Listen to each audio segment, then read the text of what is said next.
ಇತ್ತೀಚಿನ ಸಂಸತ್ ಸದಸ್ಯರಾದಂಥ ಶ್ರೀ ಮಾಜಿ ಮಂತ್ರಿಗಳಂತ ಕೆ ಸುಧಾಕರ್ ಅವರೇ, ನಮ್ಮ ಹಿರಿಯರು, ನನ್ನ ಆತ್ಮೀಯರು, ಹಿಂದೆ ಅವರು ಜಿಲ್ಲಾ ಕಾಂಗ್ರೆಸ್ ಅಧ್ಯಕ್ಷರಾಗಿದ್ದರು, ನಾನು block youth district youth Congress ಅಧ್ಯಕ್ಷರಾಗಿದ್ದೆ.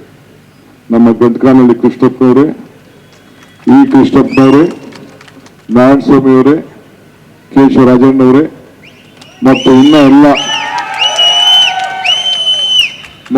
ಎಲ್ಲ ಪ್ರಮುಖ ನಾಯಕರುಗಳೇ, ಅಧಿಕಾರಿಗಳೇ, ಕೆಂಪೇಗೌಡರ ಅಭಿಮಾನಿಗಳೇ, ಬಂಧು ಭಗಿನಿಯರೇ, ಇವತ್ತು ಬೆಂಗಳೂರನ್ನ ಇಡೀ ವಿಶ್ವ ನೋಡ್ತಾ ಇದೆ. ಯಾರಿಂದ ಈ ವಿಶ್ವ ನೋಡ್ತಾ ಇದೆ? ಕೆಂಪೇಗೌಡರು ಇದಕ್ಕೆ ಆ ಒಂದು ಸರಿಯಾದಂಥ ಸಂದರ್ಭದಲ್ಲಿ ಇದಕ್ಕೆ 500 ವರ್ಷಕ್ಕೂ ಹಿಂದೆ ಅವರು ಗುರು ಪೂಜೆಯನ್ನು ಮಾಡಿ ಈ ಬೆಂಗಳೂರಿನಿಂದ ಇಷ್ಟು ದೊಡ್ಡಗೆ ಬೆಳೀತದೆ, ಈ ರೀತಿ ಆಗ್ತದೆ ಅಂತ ಅವ್ರಿಗೂ ಆಲೋಚನೆ ಇರಲಿಲ್ವೇನೋ.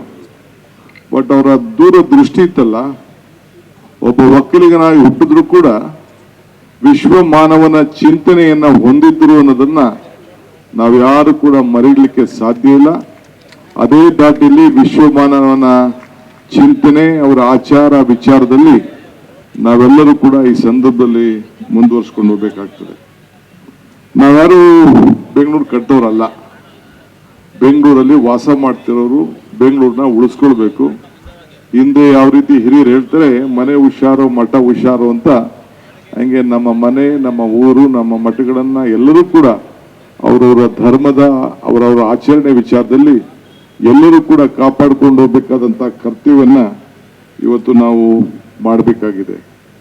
ಕೆಂಪೇಗೌಡರು ಹಾಕೊಟ್ಟಂತ ಅಡಿಪಾಯ ಎಲ್ಲ ವರ್ಗದ ಜನರಿಗೂ ಕೂಡ ಆ ವೃತ್ತಿಯನ್ನ ಉಳಿಸ್ಕೊಳ್ಳಿಕ್ಕೆ, ಕಾಪಾಡಲಿಕ್ಕೆ ಏನು ಮಾರ್ಗದರ್ಶನ ಕೊಟ್ಟರು ಅದನ್ನೇ ನೀವೆಲ್ಲ ಕೂಡ ಸಂಪ್ರದಾಯದಂತೆ ನಾವೆಲ್ಲರೂ ಕೂಡ ನಡ್ಕೊಂಡು ಹೋಗ್ಬೇಕು. ಸುಧಾಕರ್ ಹೇಳ್ದಂಗೆ ಇಡೀ ವಿಶ್ವ ಬೆಂಗಳೂರಿನ ಮುಖಾಂತರ ಭಾರತವನ್ನ ನೋಡ್ತಾ ಇದೆ. ಇದಕ್ಕೆ ಕಾರಣ ಕೆಂಪೇಗೌಡರು ಅನ್ನೋದನ್ನ ನಾವು ಯಾರು ಕೂಡ ಮರಿಲಿಕ್ಕೆ ಸಾಧ್ಯ ಇಲ್ಲ. ಅದರಿಂದ ನಾನೀಗಾಗಲೇ ನಮ್ಮ ಏರ್ಪೋರ್ಟ್ನಲ್ಲಿ ಆ ಪುತ್ಥಳಿಗೆ ಹೋಗಿ ನಾನು ಶ್ರೀಗಳು ಎಲ್ಲ ಹೋಗಿ ಮಾಡ್ಕೊಂಡು ಬಂದ ಸಂದರ್ಭದಲ್ಲಿ ಒಂದು ಗೋಷ್ಠಿಯನ್ನು ಮಾಡಿದ್ದೇನೆ. ಈಗ ಈ ವರ್ಷ ನಾವು ಕೆಂಪೇಗೌಡ ಲೇಔಟ್ನಲ್ಲಿ SM ಕೃಷ್ಣರವರು ಸ್ಥಾಪನೆ ಮಾಡಿದಂಥ ಕೆಂಪೇಗೌಡ ಲೇಔಟ್ನಲ್ಲಿ ಅವರ ಹೆಸರಿನಲ್ಲಿ ಒಂದು ದೊಡ್ಡ ರಸ್ತೆಯನ್ನ, ಬೆಂಗಳೂರಿನಲ್ಲಿ ಅಷ್ಟು ದೊಡ್ಡ ರಸ್ತೆ ಯಾವುದೂ ಇಲ್ಲ ಅಂತ ರಸ್ತೆಯನ್ನ ಅಗಲೀಕರಣ ಮಾಡಿದ್ದೇವೆ. ಅದನ್ನ ಅವರ ಹೆಸರಲ್ಲಿ ನಾಮಕರಣ ಕೂಡ ಈಗಾಗಲೇ ಮಾಡಬೇಕು ಅಂತ ಹೇಳಿ BDO ತೀರ್ಮಾನ ಮಾಡಿದ್ದಾರೆ. ಅದು ಕೂಡ ಇವತ್ತು ಉದ್ಘಾಟನೆ ಇದಾದ ಮೇಲೆ ಅದು ಉದ್ಘಾಟನೆ ಕೂಡ ಆಗ್ತಾ ಇದೆ.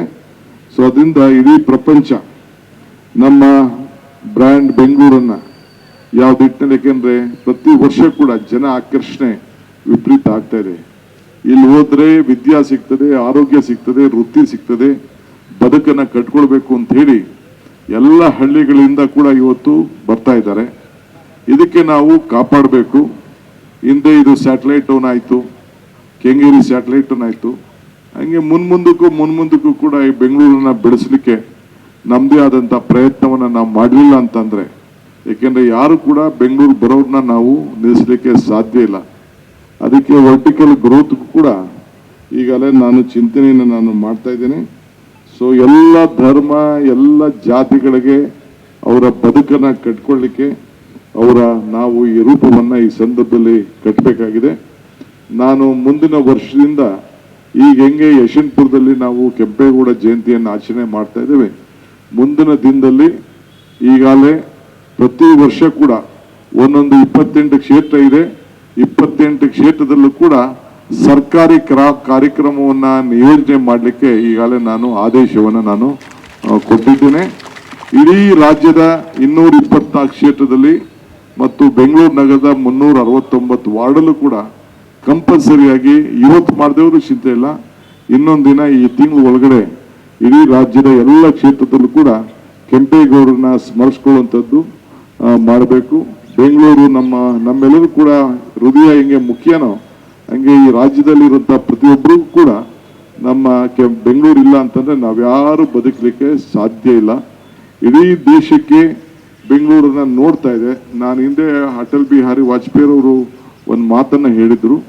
ಎಸ್.ಎಂ. ಕೃಷ್ಣರವರ ಸಂದರ್ಭದಲ್ಲಿ ಅವರು ಇಂಟರ್ನ್ಯಾಷನಲ್ ಏರ್ಪೋರ್ಟ್ ಉದ್ಘಾಟನಾ ಸಮಾರಂಭಕ್ಕೆ, ಭೂಮಿ ಪೂಜೆ ಸಮಾರಂಭಕ್ಕೆ ಬಂದಿದ್ರು. ಇಡೀ ಪ್ರಪಂಚದ ನಾಯಕರುಗಳು ಎಲ್ಲರೂ ಕೂಡ ದಿ ವರ್ಲ್ಡ್ ಲೀಡರ್ಸ್, ಆಗ 3-4 ಜನ ಬರೀ 3 ತಿಂಗಳಲ್ಲೇ ಬಂದಿದ್ರು, ಪ್ರಪಂಚದ ಎಲ್ಲ ನಾಯಕರುಗಳು. ಆಗ ಅವ್ರು ಹೇಳಿದ್ರು, ಇಡೀ ವರ್ಲ್ಡ್ ಲೀಡರ್ಸ್ ಮೊದಲೆಲ್ಲ ದೆಹಲಿಗೆ ಬರೋರು, ದೆಹಲಿಗೆ ಬಂದು ಆಮೇಲೆ ಚೆನ್ನೈಗೆ ಹೋಗ್ಬೇಕು, ಹೈದರಾಬಾದ್ಗೆ ಹೋಗ್ಬೇಕು, ಕಲ್ಕಟ್ಟ ಹೋಗ್ಬೇಕು, ಬೆಂಗಳೂರು ಬರಬೇಕು, ಮುಂಬೈ ಬರಬೇಕು ಅಂತ ತೀರ್ಮಾನ ಮಾಡಿದ್ರು. ಆದರೆ ಈಗ ಪರಿಸ್ಥಿತಿ ನಿರ್ಮಾಣ ಆಗಿಲ್ಲ. ಈಗ ಪ್ರತಿಯೊಬ್ಬರು ಕೂಡ ಬೆಂಗಳೂರಿಗೆ ಬಂದು ಬೆಂಗಳೂರಿಂದ ದೆಹಲಿಗೆ ಬರುವಂತ ಒಂದು ಪರಿಸ್ಥಿತಿ ಬಂದಿದೆ ಅಂತ ಹೇಳಿ ಅಟಲ್ ಬಿಹಾರ್ ಅವರು, ವಾಜಪೇಯಿ ಅವರು ಹೇಳಿದಂಥ ಮಾತು ಇವತ್ತು ನಾನು ನೆನೆಸ್ಕೊಳ್ಳಿಕ್ಕೆ ಪ್ರಯತ್ನ ಮಾಡ್ತಾ ಇದ್ದೇನೆ. ಕೆಂಪೇಗೌಡರ ಹಾಕೊಟ್ಟಂತ ಹಿನ್ನೆಲೆಯಲ್ಲಿ ಪ್ರತಿಯೊಬ್ಬರಿಗೂ ಕೂಡ ಈ ಬೆಂಗಳೂರು ನಗರದ ಎಲ್ಲ ಭೂ ಮಾಲೀಕರಿಗೆ ಈಗಾಗಲೇ ಅವರ ಆಸ್ತಿ ದಾಖಲೆಗಳನ್ನು ಕೊಟ್ಟು, ಭೂ ಗ್ಯಾರಂಟಿಯನ್ನ ಕೊಟ್ಟು, ಪ್ರತಿಯೊಬ್ಬರಿಗೂ ಕೂಡ ಯಾರು ಕಷ್ಟಪಟ್ಟು ಬದುಕನ್ನ ಕಟ್ಕೊಳ್ಳಿಕ್ಕೆ ಈಗ ಬಂದಿದ್ದಾರೆ ಅವರೆಲ್ಲರೂ ಕೂಡ ಒಳ್ಳೆ ಆಸ್ತಿ ದಾಖಲೆ, ಈ ಖಾತೆ ಬಿ ಇಂದ ಎ ಖಾತೆ ಮಾಡಿಕೊಟ್ಟು ಎಲ್ಲರೂ ಕೂಡ ಅವರ ಬದುಕಿನಲ್ಲಿ ಅವರ ಮುಂದಕ್ಕೆ, ಏಕೆಂದ್ರೆ ಕಷ್ಟಪಟ್ಬಿಟ್ಟು ದುಡಿದಿರ್ತಾರೆ, ಅವ್ರು ಕಟ್ಕೊಳ್ತಾ ಇದ್ದಾರೆ, ಅದಕ್ಕೆ ಅವ್ರಿಗೆಲ್ಲರೂ ಕೂಡ ದಾಖಲೆ ಮಾಡ್ಕೊಳ್ಳುವಂಥ ವ್ಯವಸ್ಥೆ ಕೂಡ ಈಗಾಗಲೇ ನಮ್ಮ ಸರ್ಕಾರ ತೀರ್ಮಾನ ಮಾಡಿದೆ. ಅನೇಕ ವಿಚಾರಗಳು, ಗೋಷ್ಠಿಗಳು ಕೂಡ ಇನ್ನ ಬೇಕಾದಷ್ಟು ಬಾಕಿ ಇದೆ. ಈಗಾಗಲೇ ಬೆಂಗಳೂರು ನಗರಕ್ಕೆ ಈಗಾಗಲೇ ಸುಮಾರು 1,25,000 ಕೋಟಿಯಷ್ಟು ಅನೇಕ ಕಾರ್ಯಕ್ರಮಗಳನ್ನ ಈಗಾಗಲೇ ನಾನು ರೂಪಿಸಿದ್ದೇನೆ. ತಾವೆಲ್ಲ ಇಷ್ಟು ದೊಡ್ಡ ಸಂಖ್ಯೆಯಲ್ಲಿ ಈ ಸ್ಥಳೀಯ ನಮ್ಮ ಉತ್ತರ ತಾಲೂಕಿನ ಸಂಬಂಧಪಟ್ಟಂತ ಎಲ್ಲ ನಮ್ಮ ಒಕ್ಕಲಿಗರ ಸಮಿತಿಯವರು ಇದನ್ನ ಮಾಡಿದ್ದೀರಿ.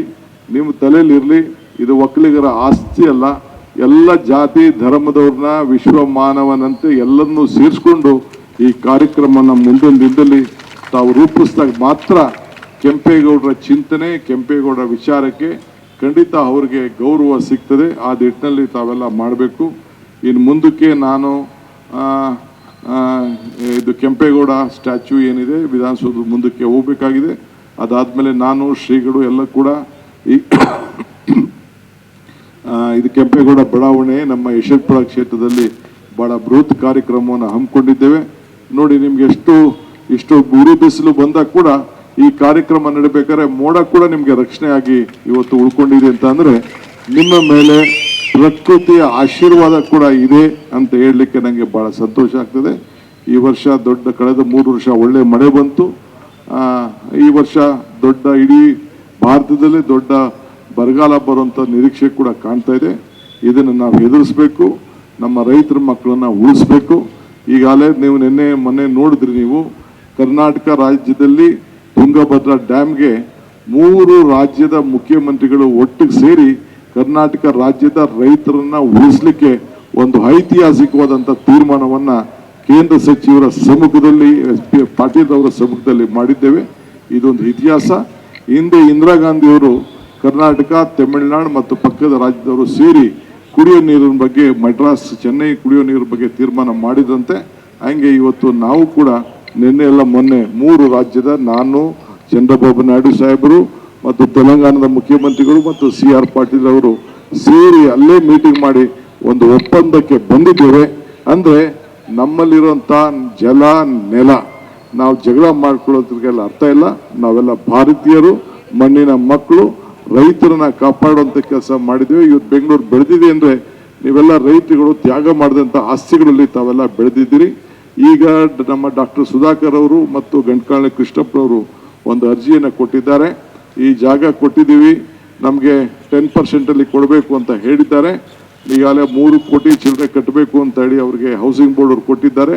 ನಾನು ಇಲ್ಲೇ ಘೋಷಣೆ ಮಾಡ್ತಾ ಇದ್ದೇನೆ, ತಮ್ಮ ಮನವಿಯಂತೆ ಈ ಜಾಗವನ್ನ ಬರೀ 10%ಗೆ ನಾನು ಕೊಡಿಸುವಂತ ಕೆಲಸವನ್ನ ಮಾಡ್ತೇನೆ. ಒಳ್ಳೆಯದನ್ನ ಸರಿಯಾದ ರೀತಿಯಲ್ಲಿ ಒಂದು ಶಾಶ್ವತವಾಗಿ ಗುರುತಾಗಂತ ಕೆಲಸ ಮಾಡಬೇಕು. ಈಗಾಗಲೇ ನಮ್ಮ ಕೃಷ್ಣ ಬೈರೇಗೌಡರು ಕೂಡ ಈ ರಸ್ತೆಯಲ್ಲಿ ಏನು ನಿಮ್ಮ ಕೆಂಗೆ ಈ ಏರ್ಪೋರ್ಟ್ ರೋಡಲ್ಲೇ ಬೆಂಗಳೂರು ಉತ್ತರದ ಕಾರ್ಪೊರೇಷನ್ ಆಫೀಸನ್ನ ಬಹಳ ವಿಜೃಂಭಣೆ ರೀತಿಯಲ್ಲಿ ಕಟ್ಟಬೇಕು ಅನ್ನೋದನ್ನು ಕೂಡ ಈಗಾಗಲೇ ಜಾಗನ ನಿಗದಿ ಮಾಡಿದ್ದಾರೆ, ನನ್ನ ಕರ್ಕೊಂಡು ಹೋಗಿ ತೋರಿಸಿದ್ದಾರೆ. ಅದು ಕೂಡ ನಡೀತದೆ. ಸೊ ಮುಂದಕ್ಕೆ ಈ ಬೆಂಗಳೂರು ಅಭಿವೃದ್ಧಿ ನಿಮ್ಮೆಲ್ಲರ ಆಸ್ತಿಗೆ ನಾವೆಲ್ಲ ಉಳಿಸ್ಲಿಕ್ಕೆ ನಮ್ಮ ಸರ್ಕಾರ ಪ್ರಯತ್ನ ಮಾಡ್ತದೆ. ಈ ಕಾರ್ಯಕ್ರಮನ ಮುಂದುವರಿಸಿ. ದಯವಿಟ್ಟು ನಾನು ಓದೆ ಅಂದ ತಕ್ಷಣ ನೀವು ಯಾರು ಹೇಳಬಾರ್ದು. ಏನೇನು ಕಾರ್ಯಕ್ರಮವನ್ನು ನಿಮ್ಮ ಸಮಿತಿಯವರು ನಿಯೋಜನೆಯನ್ನು ಮಾಡಿದ್ದಾರೆ